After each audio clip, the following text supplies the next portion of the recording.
발행을 했었던 100억 원치의 시비를 착한 이인베스트, 여기가 이제 김성태 회장의 소유 회사인데요. 거기에서 이제 인수를 합니다. 그리고 난 다음에 KH그룹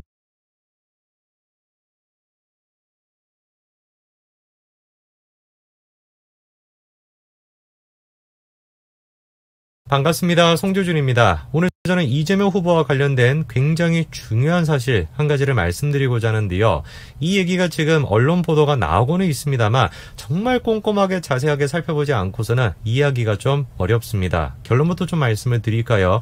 영상을 보시는 대부분의 분들이 이재명과 조폭 둘 사이의 연관성에 대해서는 잘 알고 계실 겁니다. 현재 지금 나오고 있는 얘기가 뭐냐면 이재명과 조폭이 연관되어 있다. 그런데 여기까지만 연관되어 있는 것이 아니라 이재명과 조폭 그리고 대장동까지도 연결되어 있다. 이렇게 지금 얘기가 나오고 있는데요. 이재명과 조폭, 이재명과 대장동 둘 사이를 연결짓고 있는 고리, 그 고리에 있는 것이 놀랍게도 사법거래라고 하는 논란이라는 겁니다. 자, 여러분 혹시 이 사진 기억나십니까? 시장실에서 한 남성이 다리를 올리고 손을 번쩍 들어가지고 사진을 찍었던 거, 이게 논란이 됐었는데요. 해당 내용에 대해서 이재명 측에서는 조폭이 아니다 라는 식으로 해명을 했습니다. 그러면서 조폭이 아니라 영어 강사다 라고 얘기했는데 상식적으로 이해가 잘 안 되는 거죠. 아니 어떤 강사가 시장실에 가가지고 저런 포즈로 사진을 찍겠습니까? 그런데 저 사진에 대해 가지고 한 번 더 언급이 된 적이 있습니다. 심지어 그 사람의 정체에 대해서도 구체적으로 언급이 된 적이 있었는데요. 언급이 됐던 것은 바로 국감에서였습니다. 당시 권성도 의원이 박범계 장관한테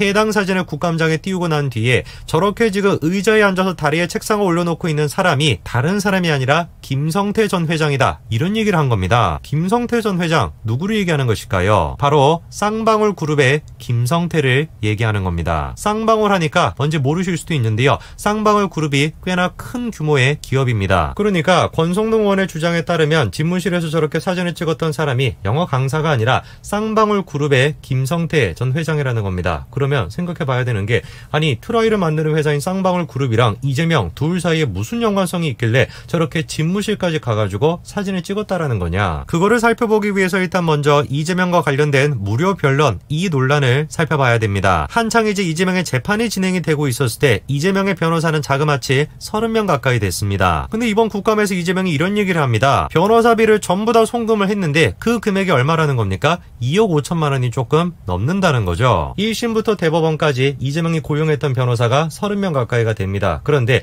그 변호사를 고용하는 데 들어간 비용이 얼마밖에 안 된다는 거예요? 2억 5천만 원 그 정도밖에 안 된다는 거죠. 상식적으로 이해가 되지 않습니다. 변호사 규모를 생각을 해봤을 때 조현준 효성 회장은 변호사 비용으로만 400억 가까이가 들었다라고 나오는데 어떻게 이재명은 3억 정도로 그거를 해결할 수가 있었을까요? 그런데 3억이 들었다라고 하는 게 허위 사실이라고 하면서 친문단체가 이재명을 고발했는데요. 친문단체가 뭐라고 주장을 합니까? 변호사비가 3억이 들었다고 거짓말이라는 거예요. 한 명한테만 20억을 줬다는 겁니다. 그리고 그 20억을 받았다고 지목되고 있는 사람이 바로 이태영 변호사인데요. 이태영 변호사 이재명과 굉장히 연관성이 많은 사람이죠. 한창 이제 김혜경 씨와 관련된 재판이 진행이 될 때 그 재판도 맡았던 사람이 이태영 변호사입니다. 친문단체 주장에 따르면 이재명이 3억을 줬다 거짓말이라는 거죠. 한 명한테만 20억을 줬다는 것인데 그 20억을 받은 사람이 이태영 변호사라는 겁니다. 그러면 어떤 식으로 그 돈을 주었냐? 일단 첫 번째 3억 정도를 현금으로 줬고 나머지 20억을 3년이 지나고 난 뒤에 팔 수 있는 회사의 주식을 20억 원치를 줬다라는 것인데 놀랍게도 그렇게 주식을 줬던 그 회사가 누구의 회사라는 겁니까? 이재명 집무실에서 발을 올리고 사진을 찍은 남성으로 지목이 됐었던 바로 쌍방울 그룹의 전 회장이었던 김성태 회장의 주식이라는 거죠. 사실상 그래서 이재명의 변호사비 20억이 주식의 형태로 전달이 된 것인데 그 주식을 발행한 회사가 누구의 회사라는 겁니까? 쌍방울의 전 회장인 김성태 씨의 회사였다라는 것이죠. 그러다 보니까 사실상 김성태라고 하는 사람이 이재명의 변호사비를 대신 내준 거 아니냐, 이렇게 지금 이야기가 정리가 되는 겁니다. 해당 논란에 대해서 이재명 측에서는 어떤 식으로 해명을 했을까요? 이번 국감에서도 해당 내용이 질의가 됐습니다. 그리고 이재명은 변호사한테 직접 그 얘기를 들어봤는데 그 과정 자체가 허위사실 공표로 고발이 되어 있다는 거죠. 자기랑 쌍방울 자체가 아무런 연관성이 없는데 뭐하러 그 사람이 자기 변호사비를 대신해주냐, 이겁니다. 정말 사실일까요? 이재명 측이 지금 주장을 하는 것처럼 쌍방울 회사와 이재명 둘 사이의 연관관계가 아무것도 없기 때문에 변호사비를 대신 내줄 일이 없다. 정말로 사실일까요? 우선 일단 첫 번째 이태영 변호사, 쌍방울의 계열사인 비비안의 사회이사를 맡았고요. 이재명의 1심부터 대법원까지 모든 재판의 변호인이었던 나승철 변호사는 쌍방울 계열사인 나노스의 사회이사였고, 이재명의 머리다라고 불리는 조계원 전 정책수석은 마찬가지로 나노스의 사회이사직을 맡았습니다. 그리고 이재명의 최측근이다라고 여겨지는 이화영 전 의원은 쌍방울의 사회이사직을 맡았었죠. 이런 식으로 이재명 측에서 쌍방울과 연관이 되어 있는 사람만 하더라도 자그마치 7명이 됩니다. 이런 상황인데 과연 이재명이 쌍방울과 아무 연관성이 없다. 그렇기 때문에 쌍방울의 김성태 전 회장이 자기한테 변호사비를 내준다는 게 말이 안 된다라고 주장할 수 있을까요? 자, 그런데 여기서 이야기가 조금 더 재밌게 흘러가게 됩니다.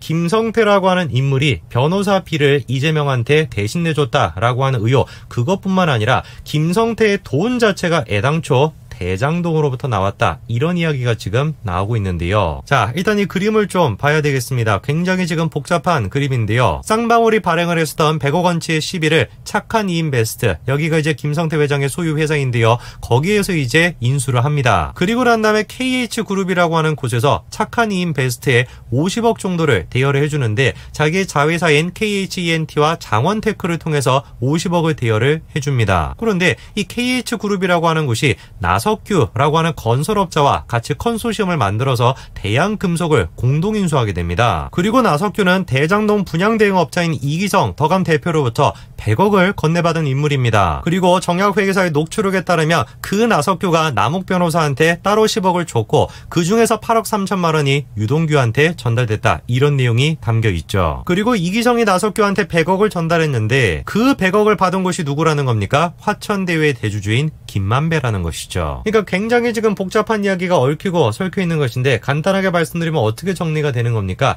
김만배가 화천대유로부터 꺼냈던 100억, 그 100억의 돈이 쭉쭉쭉쭉 진행이 돼가지고 KH그룹이라는 곳으로 가게 되는 것이고, 그 KH그룹에서 김성태 회장으로 가게 되고, 그 김성태의 돈이 누구로 흘러가게 되었다? 이재명의 변호사비로 흘러가게 되었다, 이런 식으로 지금 친문 쪽에서 주장하고 있는 겁니다. 김만배로부터 시작해가지고 착한 이인베스트까지 전달되는 모든 과정 자체가 사실상 동시적으로 이루어졌던 것이죠. 그러면 좀 궁금해지는 겁니다. 김성태라고 하는 인물, 이 사람의 정체가 도대체 무엇일까? 그냥 연관되어 있는 수준이 아니라 조폭 출신이다라는 것인데, 여기서 지금 얘기하고 있는 S사가 삼성을 얘기하는 것이 아니라 쌍방울을 얘기하는 것입니다. 이제 좀 이해가 되시겠죠? 이재명과 조폭 둘 사이의 연관성의 문제는 그냥 단순한 사생활의 문제가 아닙니다. 조폭을 떼어놓고서는 누구에 대해서 얘기할 수가 없는 거예요. 정치인 이재명에 대해 가지고 얘기할 수가 없는 것입니다. 이재명과 조폭 둘 사이 연관성을 사실상 최초로 보도했던 것이 그것이 알고 싶다였습니다. 그리고 그때 이재명이 그것이 알고 싶다의 입을 막으려고 했다라고 하는 논란이 있었는데요. 둘 사이 주고받았던 대화 녹취록이 공개가 됐습니다. 네, 이 PD님 이재명입니다. 아, 예. 지사님 안녕하세요.